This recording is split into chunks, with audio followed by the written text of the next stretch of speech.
नमो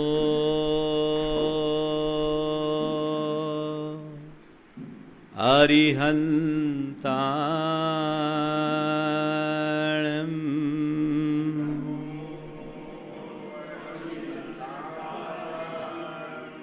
नमो सिद्धाणं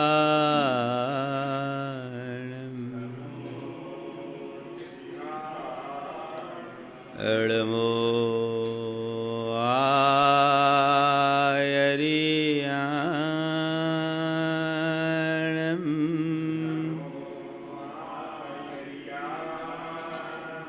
नमो उवध्यायाणं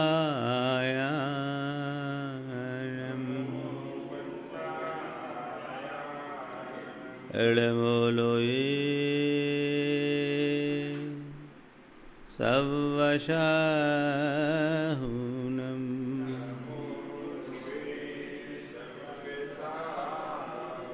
एसो पंचनमयारो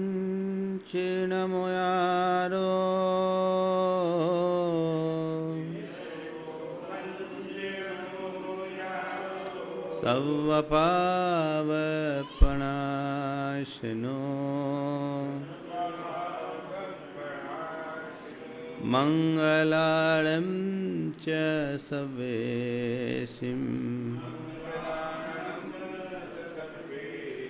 पढ़ेमं होई मंगलम। जय बोलो देवादिदेव एकधराज श्री भगवान महावीर स्वामी की जय जय जय।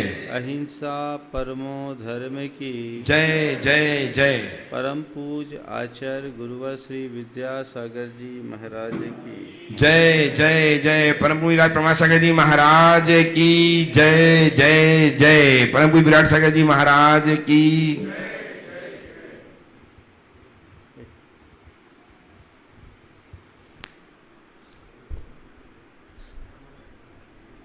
हाँ,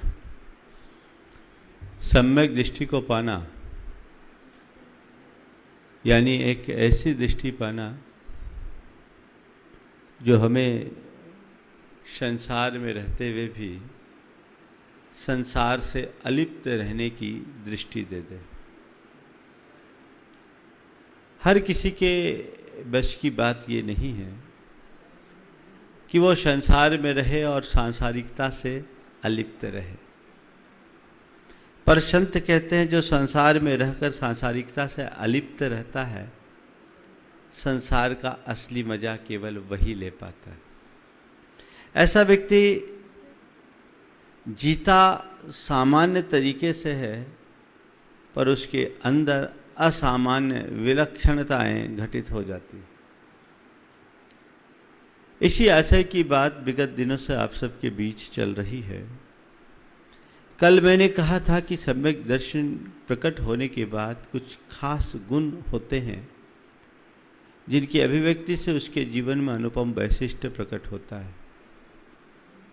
वो है प्रशम, संवेग, अनुकंपा और आस्तिक। प्रशम गुण की चर्चा मैंने कल आप सबसे की। आज बात है संवेग की।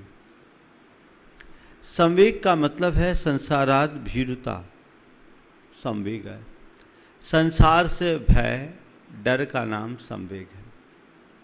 सामान्य रूप से भय को कोई अच्छा नहीं मानता, भय को बुरा माना जाता है, भय को एक नकारात्मक आवेग के रूप में देखा जाता है। अब महाराज, भय जो मनुष्य की दुर्बलता है, आप उसे गुण कैसे बता रहे हैं? ध्यान रखना, यही धर्म दृष्टि का प्रताप है कि दुर्बलता भी गुण बन जाते हैं, कमजोरियां भी खासियत बन सकती है। भय हमारी कमजोरी भी है तो भय हमारा गुण भी है। कौन सा भय हमें कमजोर बनाता है और किस भय से हम मजबूत होते हैं, थोड़ी सी चर्चा आज हमें इस पर करनी है, फिर आगे की बात करें। एक भय है सांसारिक परिस्थितियों का, और एक भय है संसार का, संसार के कारणों का। दोनों में बड़ा अंतर है। जो सांसारिक परिस्थितियों से, सांसारिक संयोगों से डरता है, वो अंदर से टूट जाता है। अपने मन से पूछो, आपके अंदर कोई भय है या नहीं? सबके मन में भय है? क्या भय? कहीं मैं मर ना जाऊं, मुझे कोई बीमारी ना आ जाए, मुझ पर कोई विपत्ति ना आ जाए, मेरे रिलेशन ना खराब हो जाए, मेरा व्यापार चौपट ना हो जाए, मेरी छवि खराब ना हो जाए, अचानक मेरे ऊपर कोई अटैक ना कर दे। न जाने कितने प्रकार का भय है ना? कई तरह के भय, और आज हर मनुष्य इस प्रकार के भयों से बुरी तरह पीड़ित है। यह भय से चिंता, चिंता से अवसाद, और अवसाद से मनुष्य डिप्रेशन का शिकार बनता है। कहा जाता है कि एशिया में सबसे ज्यादा डिप्रेशन के शिकार भारत में हैं। अभी एक आंकड़ा आया है सबके मध्य, उसके अनुसार भारत में 8.5 करोड़ लोग डिप्रेशन के शिकार हैं। ये 8.5 करोड़ बहुत ज़्यादा संख्या होती है, और ये भी रजिस्टर्ड। अगर हम नॉन रजिस्टर्ड की बात करें तो इतने ही वो होंगे, तो इस हिसाब से 17 करोड़ होते हैं। और 17 करोड़ लोगों को अगर हम पूरे 135 करोड़ में बांट के देखते हैं, तो अमूमन 12% से 13% लोग डिप्रेशन के शिकार होंगे। यानी हम कह सकते हैं कि हर 10वां आदमी डिप्रेशन का शिकार है। हर 10वां आदमी किसी न किसी प्रकार के डिप्रेशन का शिकार है। आखिर ये डिप्रेशन क्यों? ये क्यों? कभी आपने विचार किया आखिर इसकी वजह क्या है? ये सब अपनी परिस्थितियों का सामना न कर पाने वाले लोगों का है, जो सांसारिक संयोगों से डरते हैं, सांसारिक परिस्थितियों से डरते हैं, वो सब डिप्रेशन के शिकार बनते हैं। संत कहते हैं तुम जिनसे डरते हो वहां डरने जैसा कुछ है नहीं, और जहां तुम्हें डरना चाहिए वहां तुम्हारा ध्यान नहीं है। जहां तुम प्रेम रखते हो वहां डर होना चाहिए, और जिनसे डर है वहां प्रेम होना चाहिए। तुम जिनसे डर रहे हो उनसे डरने जैसा कुछ है ही नहीं। पहले तो मैं ये देखूं, जिनसे तुम्हें डर है क्या सच में डरने जैसा है? और उस डर का कोई उपाय है? मरने का डर लगता है, ठीक है, लगे। मरने से कोई बच पाया? बोलो, है संसार में एक भी प्राणी जो अमर हो? बोलो, नहीं ना। मरना तो सबको एक दिन है ही, सबको एक दिन मरना है, तो मरने से डरना क्या? और मरेगा कौन? तुम या तुम्हारी काया? तुम या तुम्हारा तन? कौन मरेगा? कौन मरेगा? जो पैदा हुआ वो मरेगा। तुम तो न जन्मे हो न तुम्हारा मरण है, तो फिर मरने का डर क्या? एक अज्ञानी व्यक्ति को अपने प्राणों से बहुत ज्यादा मोह होता है, और मरने की बात सुनकर के भी वो कांप उठता है। संत कहते हैं ऐसे कंपन से कुछ नहीं होने वाला, ये तुम्हें अंदर से तोड़ देगा। मुझे कोई बीमारी ना हो जाए, इस बात का डर बहुत गहराई तक सताता है। बीमारी ना हो जाए, बीमारी ना हो जाए। बीमारी हो तो चिकित्सा करना तो ठीक है, पर बीमारी ना हो जाए ये चिंता ही एक बहुत बड़ी बीमारी है। शरीरम व्याधि मंदिरम, शरीर तो बीमारी का घर है। जितने रोम उतने रोग। बीमारी के प्रति सतर्क रहना समझदारी है, पर बीमारी की चिंता में खो जाना पागलपन। लोग ऐसा ही करते हैं। मुझ पर विपत्ति ना आ जाए, मुझे कोई परेशानी ना हो जाए। न जाने क्या क्या कल्पनाएं मनुष्य के मन में होती है जिससे वो भयातुर होता है और अंदर से टूट जाता है। ये सब नकारात्मक संवेग है। आत्मदृष्टि से संपन्न ज्ञानी व्यक्ति के हृदय में ये बातें हावी नहीं होती। वो सांसारिक संयोगों से बिल्कुल भी नहीं डरता, हाँ संसार से डरता है। उसी का नाम संवेग है। और आज मैं उसी भय की बात आप सबसे करने जा रहा हूं। जिनसे तुम डरते हो उनसे डरने लायक कुछ नहीं है। और इस विषय में निडर रहने का मंत्र मैं आपको एक प्रवचन में दे चुका हूं। आज जहां डरना आवश्यक है उस डर की बात मैं आपसे कर रहा हूं कि यहां डरो तो जीवन सुधरेगा। किससे डरो? पाप से डरो। किससे डरो? पाप से। आप लोग क्या करते हो? पाप करके डरते हो। क्या करते हो? पाप करके डरते हो। अपराध कर दिया फंस ना जाऊं, पाप कर दिए पोल ना खुल जाए, है ना? डरते हो। अगर पाप से डरते होते तो ये स्थिति आती? तुम्हारे मन में आता है दुख ना आए, कष्ट ना आए, विपत्ति ना आए। तुम दुख से डरते हो, कष्ट से डरते हो, संकट से डरते हो, विपत्ति से डरते हो। पर जो दुख को जन्म देता है, जो कष्ट को उत्पन्न करता है, जो संकट का जनक है और जो विपत्ति को उत्पन्न करता है, उसके बारे में कभी सोचा? यदि उसके विषय में सोचा होता, उससे डर होता, तो तुम्हारे जीवन में न विपत्ति आती, न कष्ट आता, न संकट आता, न दुख आता। तुम सबसे मुक्त हो जाते। जड़ ही कट जाए, बीज ही नष्ट हो जाए तो अंकुर कैसे फूटेगा? लोग विष का फल बोते हैं, विष का बीज बोते हैं और फिर सोचते हैं इस विषाक्त वृक्ष की छाया मुझ पर न पड़े। क्या ये संभव है? अगर अपने घर के आंगन में तुमने विष का बीज बोया है तो पनपेगा, उसकी शाखाएं प्रशाखाएं फैलेगी और उसकी छाया तुम्हें संतप्त करेगी ही करेगी। इसमें कुछ सोचने की बात नहीं है। अब फल खा लिया तो सत्यानाश होना ही है। आज सब लोगों के साथ ऐसा ही हो रहा है। उल्टे कर्म करके सीधा परिणाम चाहते हैं। कैसे संभव है? संत कहते संसार से डरो, संसार के कारणों से डरो, पाप से डरो जिससे तुम्हें कोई डर नहीं। पाप करते समय कोई डर होता है? अगर डर हो तो करो ही नहीं। बाद में अरे फल न मिल जाए, यह संभव। जब कभी भी इस तरह की डर की बात करते हैं लोग इसे थोड़े अलग तरीके से लेते हैं।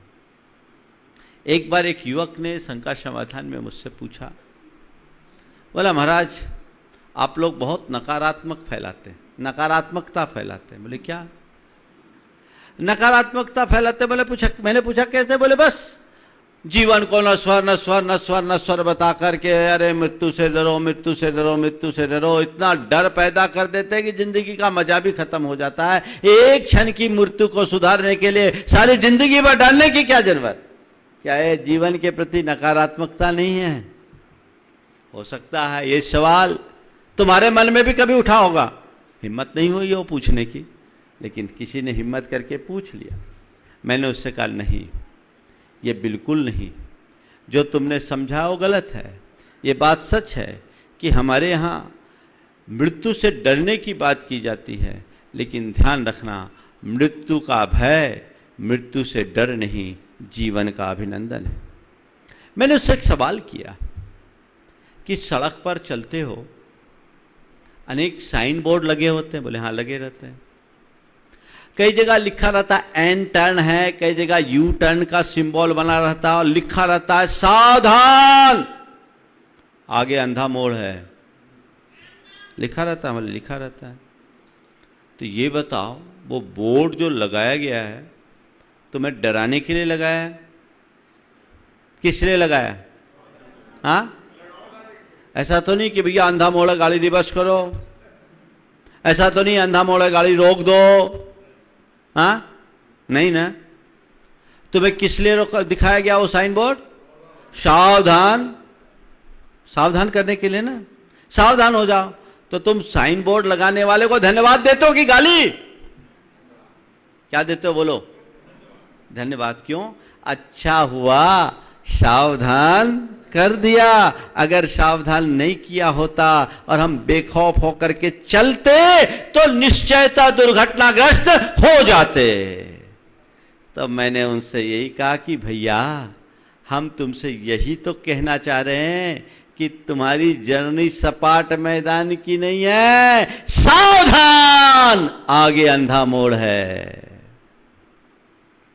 उस साइन बोर्ड के संकेत को तो तुम स्वीकार लेते हो, गुरुओं के संकेत को कब स्वीकारोगे? जिस दिन स्वीकारोगे उस दिन जीवन धन्य हो जाएगा। मृत्यु के भय की बात अगर सिखाई जाती है तो केवल इसीलिए सिखाई जाती है कि बेटे जीवन का कोई भरोसा नहीं है, किसी भी क्षण मौत आ सकती है, इसलिए सावधान हो जा। मृत्यु से घबरा मत, पर जीवन का सदुपयोग करना सीख ले। जो करने योग्य है वो पहले कर ले, जो जरूरी हो उस पर ध्यान लगा, अपना फोकस उस पर करो जो इंपॉर्टेंट है। जो तुझे करना चाहिए उस पर अपना ध्यान लगाओ। गुरुजन तो यही बोलते हैं ना, भैया जीवन 2 दिन का है, उसमें 1 दिन मौत का है। कब खत्म हो जाए, कौन सा दिन तुम्हारे जीवन का आखिरी दिन हो जाए, इसलिए इससे पहले कि तुम्हारे जीवन के दिन समाप्त हो अपने जीवन की दिशा तय कर लो। यही ना बताते हैं? हाँ, देखो कई बार आप पेपर देते हैं, बच्चे पेपर देते हैं, 3 घंटे का टाइम सुनिश्चित रहता है। 3 घंटे का टाइम सुनिश्चित होने के बाद जैसे जैसे 3 घंटे पूरे होने को होते हैं, बेल बजती कि नहीं बजती? बजती है। किस लिए बजती है? पेपर छोड़ के भाग जाओ। बेल क्यों बजाता है? अलर्ट हो जाओ, जो कंपलसरी है उसको कर लो। इसीलिए ना जब बेल बजती तो क्यों कहते अरे काहे को बेल बजा दिया, हमको डरा दिया? नहीं नहीं नहीं नहीं, बहुत अच्छा, बेल बज गई, फर्स्ट बेल बज गई, सेकेंड बेल बज गई, अब थर्ड बेल बजने वाली, फटाफट फटाफट रिवाइज करो, देखो कुछ छूट तो नहीं गया है, कोई जरूरी छूट तो नहीं गया है, और जो जरूरी है उसको मुझे पहले करना है। इसीलिए ना बेल बजता है। हाँ, नहीं तो लिखने में ही मगन हो जाए, पता लगा पेपर पूरा लिखा लेकिन कंपलसरी क्वेश्चन ही छोड़ दिया, क्या होगा बोलो? थोड़ा देखो, हम लोग रोज बेल बजाते हैं, 3 घंटे पूरे होने वाले हैं, अपना पेपर रिचेक करो, रिवाइज करो, देखो कहीं ऐसा तो नहीं है कि बाकी क्वेश्चंस में तो समय निकाल दिया, कंपलसरी को भूल रहे हो। बोलो, किसको तुमने अपने जीवन में कंपलसरी माना है? क्या कर रहे हो तुम? कभी सोचा किसे कंपलसरी माना? धन लाभ को, प्रतिष्ठा को, धाक को, संबंध को, संपर्क को, सत्ता को, सामग्री को, किसको माना? अभी तक तो तुम्हारे पेपर में यही सब लिखे गए, तुमने पूरा फोकस इन्हीं पर किया है। अरे जीवन के सत्य को समझने की तुमने कभी कोशिश की? जीवन को भीतर से संभालने का तुमने कोई भाव जगाया? यदि वो हुआ है तो समझना तुमने अपने इस नर जन्म को ठीक दिशा दी, नहीं तो सब व्यर्थ है। तो ये मौत की बात, ये डर की बात इसलिए नहीं सिखाई जाती कि तुम भाग जाओ, अपितु इसलिए सिखाई जाती है कि तुम जाग जाओ। छोटे से बच्चे को भी जब 3 बरस का होता है, होश संभालता है, तो उसे सिखाया जाता है राजा राणा छत्रपति हाथिन के असवार, और मरना सबको एक दिन अपनी अपनी बार सिखाया जाता है ना। ये बिल्कुल ठीक है। जीवन के अमर सत्य को पहचानने के लिए इससे अच्छा मार्ग नहीं है। आज संवेग भाव के संदर्भ में मैं आपसे 4 बातें करूंगा। भागना, भोगना, जागना, त्यागना। 4 बातें, 4 क्रियाएं। भागना, भोगना, जागना, त्यागना। भागना मतलब भागना पलायन है। संसार से जो डर की बात है वो संसार से भागने के लिए नहीं है। भागकर जाओगे भी कहाँ? कोई आदमी अपनी परछाई से भागे तो क्या होगा? ऐसा संभव है? परछाई तो तुम्हारे पीछे चलेगी, तुम उससे भागकर कहीं नहीं जाओगे। सांसारिक परिस्थितियों से घबरा करके तुम दुनिया के किसी भी कोने में क्यों न चले जाओ, तुम्हारी परिस्थितियां नहीं सुधरने वाली। भाग करके जाओगे कहां? भागने का कोई काम ही नहीं है। भागते रहो, भोगना पड़ेगा। मैं ब्रह्मचारी था, वहां खुरई की बात है, वासना चल रही थी इन्हीं दिनों की, गर्मी की, 1985 की। वहां बंदरों का जबरदस्त आतंक। तो बंदर लाल मुंह के बहुत उपद्रवी बंदर थे। मैं अपनी धोती सुखाने के लिए गया था और अचानक बंदर आ गए, 8-10 बंदर, बड़े कद्दावर बंदर, और मुझे देखकर मेरे तरफ लपकने लगे। मैं डरा, मैं भागने लगा। मैं जैसे ही भागा तब तक माली आ गया। और उन दिनों ब्रह्मचारी भैया जी नहीं होते थे, त्यागी जी होते थे। ब्रह्मचारियों को त्यागी कहा जाता था और उनमें वो त्याग दिखता भी था। तो उसने जैसे ही माली ने देखा, बोला त्यागी जी भागिए मत, त्यागी जी भागिए मत। मैंने माली की बात सुनी और मैं वहीं रुक गया। और जैसे मैं रुका, देखा बंदर जहां के तहां ठिठक गया और माली की जैसी दृष्टि पड़ी वो बंदर दुम दबा के भाग गया। आज जब कभी उस घटना पर मेरा ध्यान जाता है तो मेरे कानों में वो बात गूंजती है, त्यागी जी भागिए मत, त्यागी जी भागिए मत, त्यागी जी भागिए मत।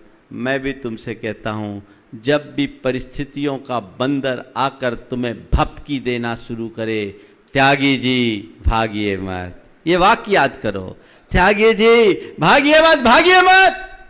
सामना कीजिए, उसका सामना कीजिए। जो फ्रंट में आए उसको फेस करो, जीवन फ्रेश हो जाएगा। लेकिन अगर कुछ उल्टा पुल्टा फ्रंट में आ, तुम फ्रस्ट्रेट हो जाओगे, घबरा उठोगे, तो जीवन में कुछ भी हासिल नहीं कर पाओगे। आज संसार के ज्यादातर लोग भागते हैं, भाग के जाएंगे कहां? भागने वालों को अंततः भोगना पड़ता है। भागिए मत, तो फिर क्या करें? भोगिए, तो भोगिए भी मत। संसार से भागना ये भी बुरा है और संसार को भोगना ये भी दुखदाई है। भोगोगे सुखी नहीं हो पाओगे, दुखी रहोगे, आकुलता का अनुभव होगा, चित्त अशांत होगा, जीवन में कुछ भी हासिल नहीं कर पाओगे। भोगना भी एक दुर्बलता है और लोग भोग रहे हैं। आजकल ज़्यादातर लोग भोगते हैं, दुखों से घबराते हैं, व्याकुल चित्त होते हैं, वो दुख उन पर हावी हो जाता है, रोध होकर के भोगना पड़ता है। भोगना ठीक नहीं, भागना भी ठीक नहीं और भोगना भी ठीक नहीं। देखिए, भागना क्या है और भोगना क्या है, फिर जागना और त्यागना की बात आपसे करूंगा। जब आपके सामने कोई ऐसी स्थिति आए, उससे घबराकर आप अपने जीवन से हार जाओ, ये भागना है। ये एक पलायन की वृत्ति है। प्रतिकूल परिस्थितियों के सामने आने पर हार मान जाना, घुटने टेक देना, अंदर से हताश होकर टूट जाना, ये एक प्रकार का पलायन है, भागना है। ऐसा जीवन में कभी मत करना। चाहे जैसी चुनौतियां आए, चाहे जैसी समस्या आए, चाहे जैसी परेशानी आए, भागना मत, हारना मत। ठीक है, आए हैं, चले जाएंगे। अरे ये संसार है, संसार में ऐसा होता है, इनसे डरना क्या? सूरज के ऊपर बादल आते हैं, आने दो। बादल को देखकर कभी घबराए क्या? सघन बादल आए, एकदम काले काले बादल, घटा टोप, दिन में भी अंधेरा छा जाए, ऐसा बादल देखकर कभी तुम घबराए? बोलो, क्यों नहीं घबराए?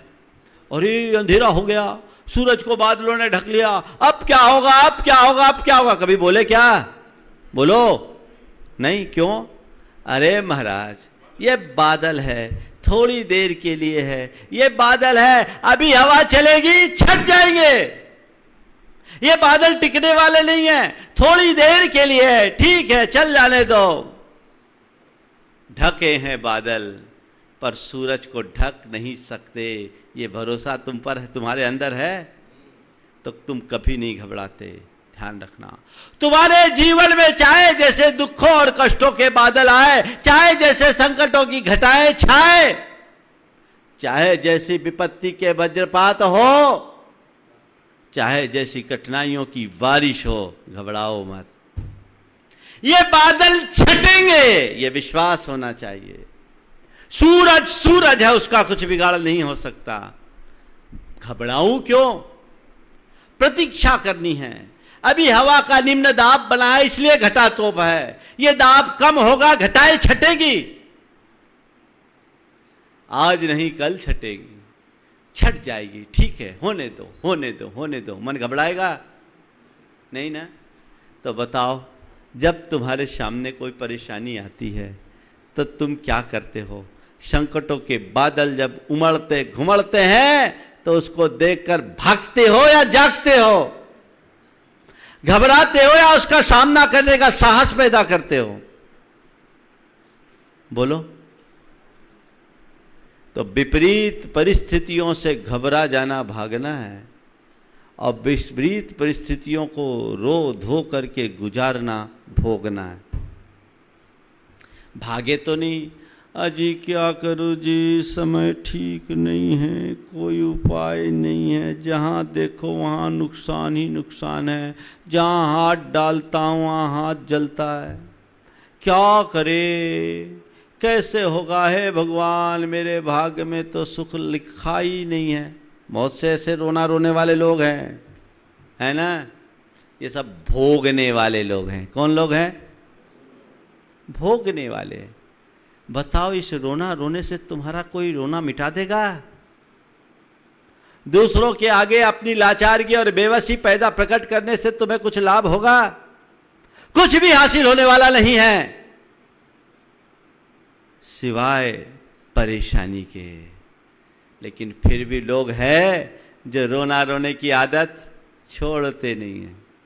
रो रहे रो रहे रो रहे रो रहे, रोते रहो, रोते रोते ही निकल गई सारी जिंदगी, और बोझा ढोते ही निकल गई सारी जिंदगी। आप लोग गाते हो ना, ये कब तक भोगोगे? तो कहते भागिए मत, भोगिए मत। तो क्या कीजिए? जागिए, अपनी चेतना को जगा लीजिए, जीवन और जीवन की व्यवस्था को ठीक रीति से समझ लीजिए। ठीक है, एक जागृत आत्मा में और एक सुप्त आत्मा में क्या अंतर है? जिसके अंदर सुसुप्त अवस्था होती है, जो जागृत नहीं होते, वो इसी तरह अपने जीवन को अज्ञानता से अभिशप्त करके दुख भोगते हैं। लेकिन जो जागृत है, उन्हें जीवन की वास्तविकता का पता है। वो जानते हैं कि संसार की सारी व्यवस्थाएं संयोगाधीन हैं, संयोग बनते हैं बदलते हैं, ये कर्म का खेल है, कर्म अपना खेल खिलाता है, कर्म के खेल के अनुरूप संयोगों में परिवर्तन होता ही रहता है। आज कुछ है, कल कुछ हो, कोई भरोसा नहीं, उसमें कोई भी बदलाव आ सकता है। ये संयोग है, जो बादल बनकर आए हैं, छटेंगे।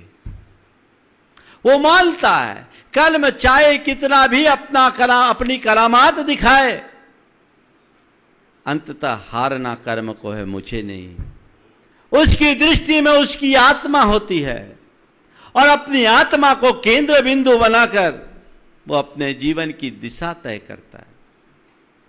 तो उसके हृदय में एक जागृति की लहर उत्पन्न होती है। वो जागरूकता उसे अंदर से मजबूत बनाती है। वो परिस्थितियों का सामना करने का जज्बा पैदा करती है, वह भी क्षमता से, वह भी संतोष से, वह भी आनंद से। देखिए, एक भोगने वाला और एक जागने वाले में क्या अंतर होता है? भोगने वाले में और जागने वाले में क्या अंतर होता है? दो पड़ोसी थे, एक का नाम था हसंत जी दिलखुश और दूसरे का नाम था रुदंत जी आंसूवाल। हसंत जी दिलखुश और रुदंत जी आंसूवाल। हसंत जी दिलखुश बड़े जिंदा दिल आदमी, हर पल प्रसन्न और आनंद से जीने वाला। उसका ये परिणाम था कि अगर कोई रोता हुआ आता तो हंसता हुआ जाता। अपना सारा दुख, अपना सारा कष्ट, अपनी सारी पीड़ा, व्यथा और वेदना सब भूल जाता, बड़े आनंद में रहता। लेकिन रुदंत जी आंसूवाल आंसू ही बहाते रहते। उनके पास कोई जाए तो अपना रोना शुरू कर दे। अजी क्या करूं जी, आज सुबह नींद देर से खुली, क्या करूं जी, आज पेट साफ नहीं हुआ, आज पत्नी ने भोजन ठीक से नहीं बनाया, आज ग्राहकी ही नहीं आई, पता नहीं आज मैंने किसका मुंह देख लिया। अपना रोना रोए, जो जाए उसको पहले अपना रोना सुनाए।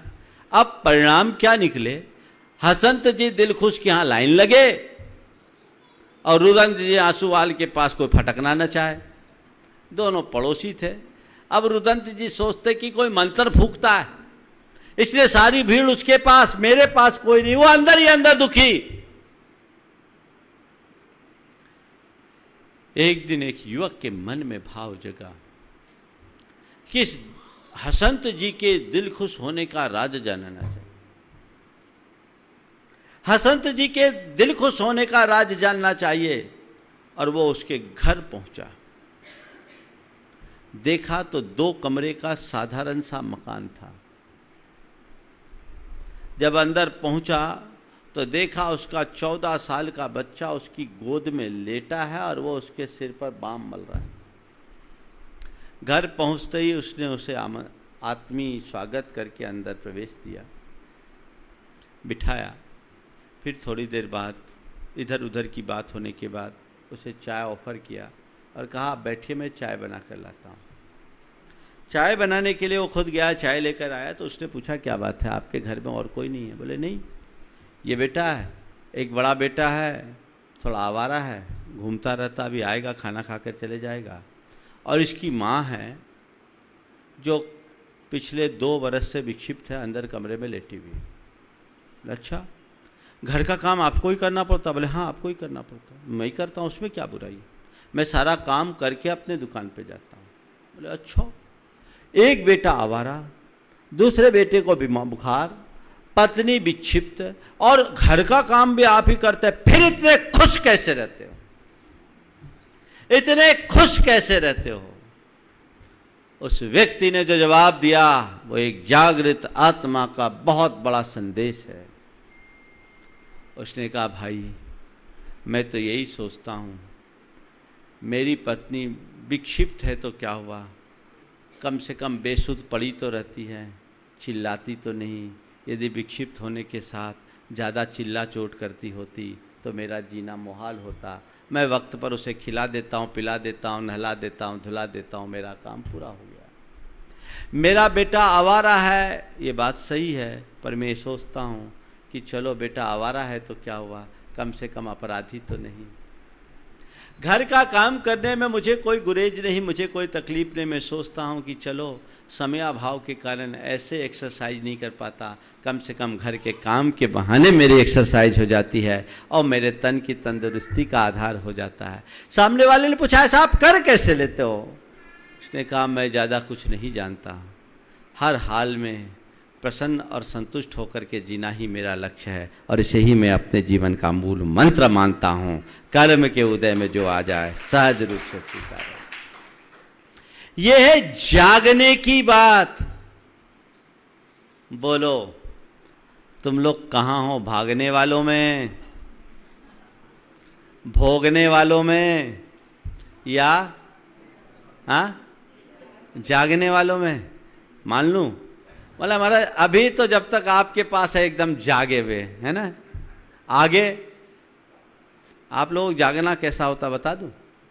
दो मित्र थे, दोनों मित्रों में आपस में एक दूसरे की दिनचर्या को लेकर के सवाल हुआ कि दिनचर्या कैसी है।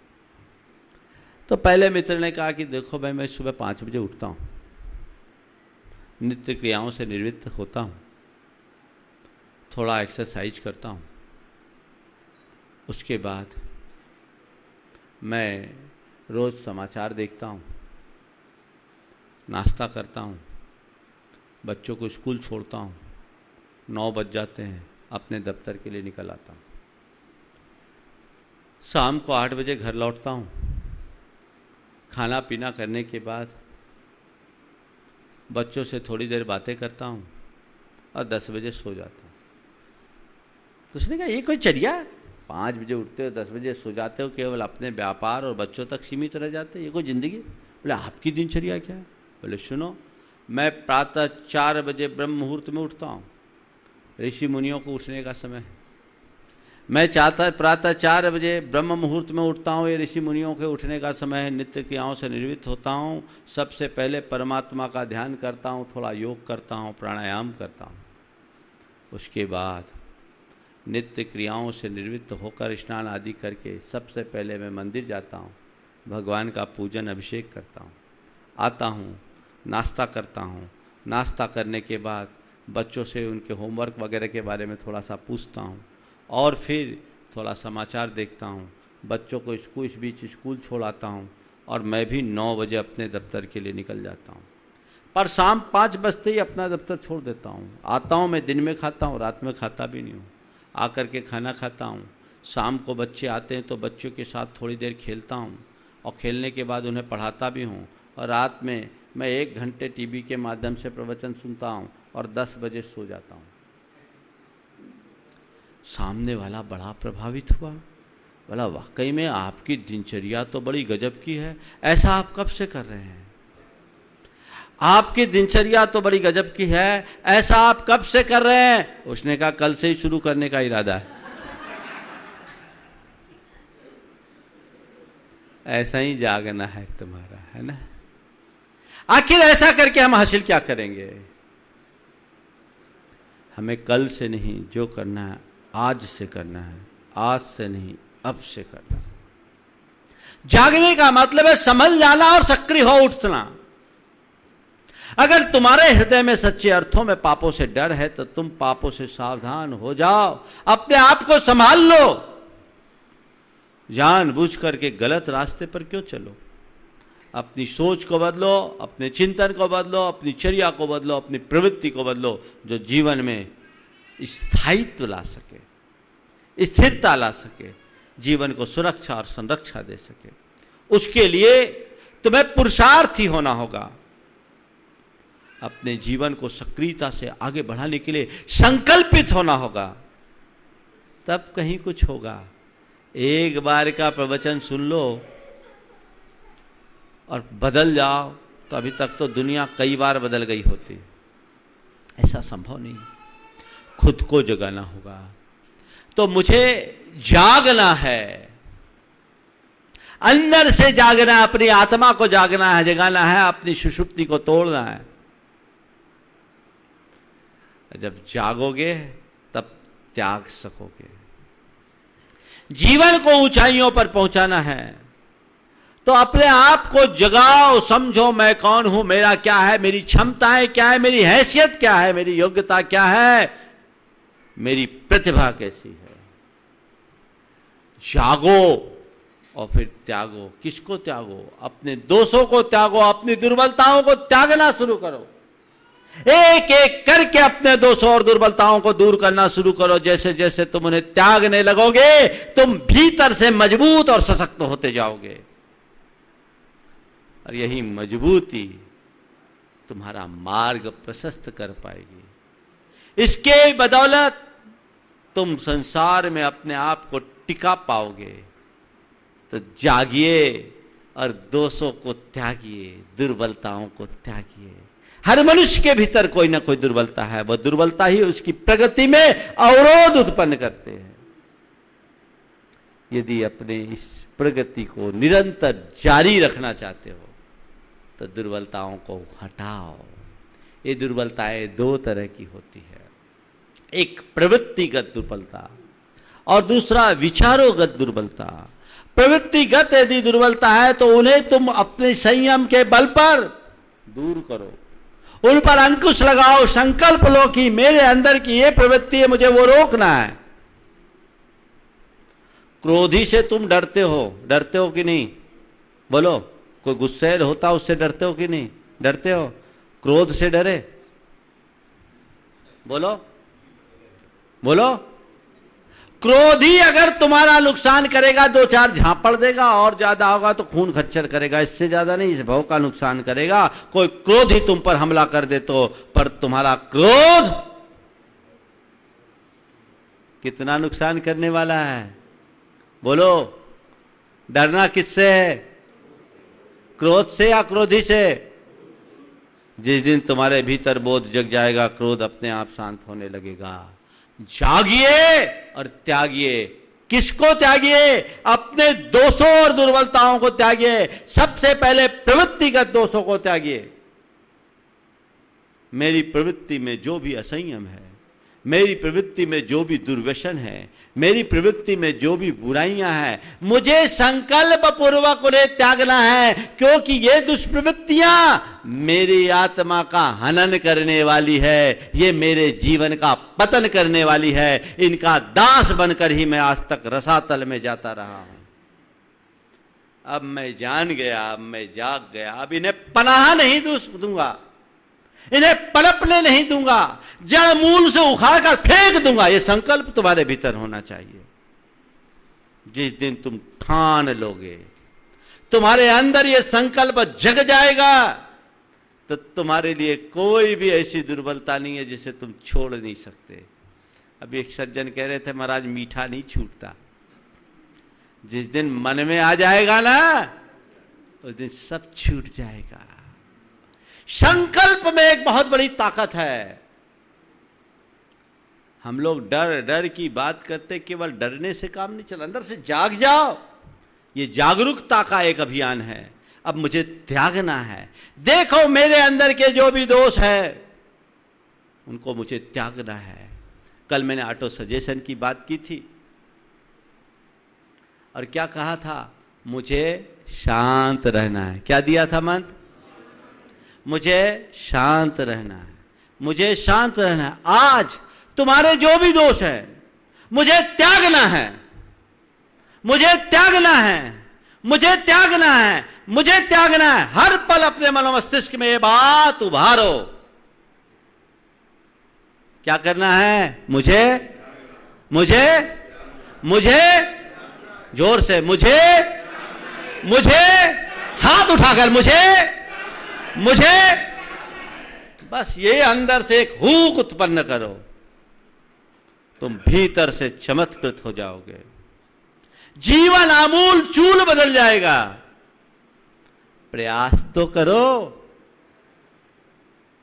सब लोग बिना प्रयास के पाना चाहते हैं। गाय की पूंछ पकड़कर स्वर्ग जाना चाहते हैं। ऐसा होगा तो चारों खाने चित्त हो गए, कुछ नहीं होगा। प्रयास करो, पुरुषार्थ करो, अपने भीतर एक आध्यात्मिकता का शंखनाद करो। जिस दिन तुम्हारे भीतर ऐसा भाव जग जाएगा, तो तुम्हारे भीतर एक नए मनुष्य का जन्म हो जाएगा। जागो। कभी मेरे अंदर भी बहुत सारी दुर्बलताएं थी, तुम्हारी तरह मैं भी था, लेकिन गुरुदेव का निमित्त मिला, मेरे अंदर की चेतना जागी। आज वे सारी दुर्बलताएं मुझसे कोसों दूर है, मुझ पर हावी नहीं होती। जिस दिन तुम जाग जाओगे, तुम्हारी दुर्बलताएं भी तुम पर हावी नहीं होगी। तुम अपनी कमजोरी को ही अपनी ताकत बनाने में समर्थ बन जाओगे। जगाओ, अपने आप को जगाओ, ये भाव जगाओ और त्यागने की बात मन में सोचो। तो मुझे त्यागना है, मुझे त्यागना है, मुझे त्यागना है। अपनी प्रवृत्तियों में एक एक प्रवृत्ति को दिमाग में रखो। जिस दिन तुमने सोच लिया ये काम मुझे नहीं करना, नहीं होगा। बहुत सारे बच्चे हैं जो सोशल मीडिया में मगन रहते हैं। कुछ बच्चे हैं जिनको पोर्न का एडिक्शन होता है। अभी एक बच्ची आई, उसको पोर्न एडिक्शन था और उसकी ग्लानि भी उसके अंदर थी। वो उसके कारण सुसाइड करने का भी भाव लगा ली कि मैंने इसको त्याग दिया फिर भी कर पाई, नहीं छोड़ पाती, आदत नहीं जाती, क्या करूं। मेरे पास उसके माँ बाप उसे लेकर आए, मैंने उसे समझाया, अभी रतलाम की बात है, समझाया और उसको मैं ऐसे ही जगाया। अब मैंने कहा बस रोज ये कहो मुझे त्यागना है, मुझे त्यागना है, मुझे त्यागना है, मुझे ये नहीं देखना, नहीं देखना, नहीं देखना। ये बात उसने अपने अंदर गहराई। अभी 4 दिन पहले आकर बता के गई, महाराज मैं उससे बाहर आ गई, अब मेरा मन ही नहीं होता। तुम सोच लो मुझे ये नहीं करना। इसका एक और तरीका है, क्या जरूरी है वो मुझे करना है, जो जरूरी है मुझे करना है, जो गैर जरूरी है मुझे नहीं करना। मुझे जीवन में जो इंपॉर्टेंट है उसे महत्व देना है, जिसका कोई इंपॉर्टेंस नहीं है उस पर मुझे ध्यान नहीं देना है। तुम्हारा मन ही नहीं जाएगा। नहीं तो आजकल तो ये सबसे बड़ी बीमारी, मुझे तो लगता है शराब से भी ज्यादा गलत नशा आज के तुम्हारे मोबाइल का हो गया। घंटों खराब करते हैं, सारी क्रिएटिविटी उससे नष्ट हो रही है। हो रही कि नहीं हो रही? खासकर यंगस्टर्स की। अब यंगस्टर्स क्या करे, 80-70 साल के बुढ़े भी उसमें मगन हो गए। जिनको लग गया वो लत है, बुरी लत। जागिए और त्यागिए, ठान लोगे अंदर से तो असंभव कुछ भी नहीं है। वो चीजें दिमाग से ही उतर जाएगी एक झटके में। और फिर अपनी अंदर के भावों में जो कमियां हैं उसे दूर करो, भीतर के जो विकार है उसे दूर करो, चाहे वो काम के हो, चाहे क्रोध के हो, चाहे लोभ के हो, चाहे मोह के हो, उन्हें अपने ऊपर हावी मत होने दो। नियमित भावना योग आप करो, आप देखोगे 3 माह में जीवन में कैसा चमत्कार घटित होता है। लोगों ने भावना योग करने के बाद ये देखा, ईईजी और एमईजी से उसके चेकअप कराने के बाद भी उसके परिणाम आए। आने वाले उस कैंप में उसका डेमो भी यहाँ होने वाला है, जो चिकित्सकों ने इस पर प्रयोग करके देखा है कैसा परिवर्तन जीवन में होता है। वस्तुतः मन के जागते ही सारी परेशानियां भाग जाती है और धर्मोपदेश का मूल प्रयोजन ही चेतना को जगाने का है। एक मोटिवेशन अंदर से मिले तो तुम्हारे अंदर कुछ का कुछ होगा। तो अपने आप को भीतर से जगाइए, अपनी चेतना को जगाइए। यही जागरूकता तुम्हारे संवेग भाव की अभिवृद्धि करेगी।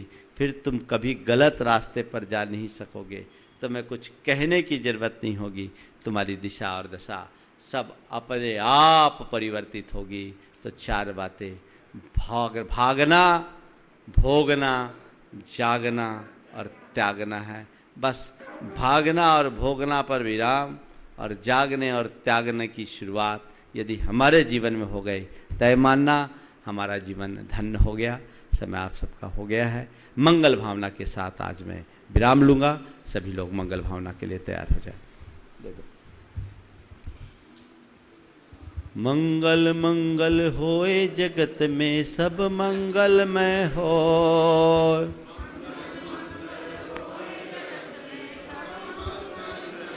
इस धरती के हर प्राणी का मन मंगलमय हो।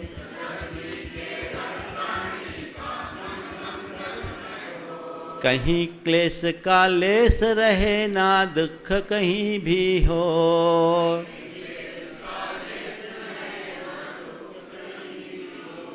मन में चिंता भय न सतावे, रोग शोक नहीं हो।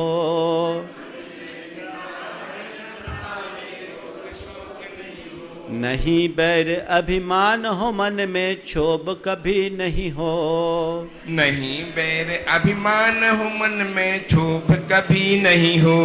मैत्री प्रेम का भाव रहे नित मन मंगलमय हो। मैत्री प्रेम का भाव रहे नित मन मंगलमय हो। मंगल मंगल होए जगत में सब मंगलमय हो। मंगल मंगल हो ये जगत में सब मंगलमय हो। इस धरती के हर प्राणी का मन मंगलमय हो। इस धरती के हर प्राणी का मन मंगलमय हो। मन का सब संताप मिटे अरु अंतर उज्ज्वल हो। मन का सब संताप मिटे अरु अंतर उज्ज्वल हो। राग द्वेष और मोह मिट जाए आत्म निर्मल हो। राग द्वेष और मोह मिट जावे आत्म निर्मल हो। प्रभु का मंगल गान करे सब पापों का क्षय हो। प्रभु का मंगल गान करे सब पापों का क्षय हो। इस जग के हर प्राणी का हर दिन मंगलमय हो। इस जग के हर प्राणी का हर दिन मंगलमय हो। मंगल मंगल होए जगत में सब मंगलमय हो। मंगल मंगल हो ये जगत में सब मंगलमय हो। इस धरती के हर प्राणी का मन मंगलमय हो। इस धरती के हर प्राणी का मन मंगलमय हो। गुरु हो मंगल प्रभु हो मंगल धर्म सुमंगल हो। गुरु हो मंगल प्रभु हो मंगल धर्म मंगल हो। मात पिता का जीवन मंगल परिजन मंगल हो। मात पिता का जीवन मंगल परिजन मंगल हो। जन का मंगल गण का मंगल मन का मंगल हो। जन का मंगल गण का मंगल मन का मंगल हो। राजा प्रजा सभी का मंगल धरा धर्ममय हो। राजा प्रजा सभी का मंगल धरा धर्ममय हो। मंगल मंगल होए जगत में सब मंगलमय हो। मंगल मंगल हो ये जगत में सब मंगलमय हो। इस धरती के हर प्राणी का मन मंगलमय हो। इस धरती के हर प्राणी का मन मंगलमय हो। मंगलमय हो प्रात हमारा रात सुमंगल हो। मंगलमय हो प्रात हमारा रात सुमंगल हो। जीवन के हर पल हर क्षण की बात सुमंगल हो। जीवन के हर पल हर क्षण की बात सुमंगल हो। घर घर में मंगल छा जाए जन जन मंगल हो। घर घर में मंगल छा जाए जन जन मंगल हो। इस धरती का कण कण पावन औ मंगलमय हो। इस धरती का कण कण पावन औ मंगलमय हो।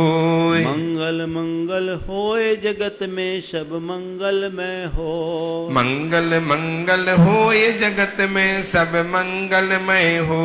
इस धरती के हर प्राणी का मन मंगलमय हो। इस धरती के हर प्राणी का मन मंगलमय हो।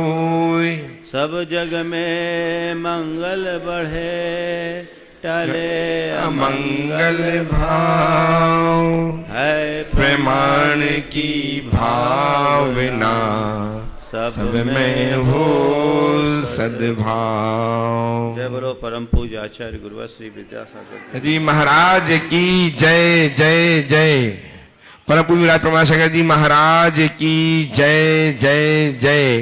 परम पूज्य विराट सागर जी महाराज की जय जय जय।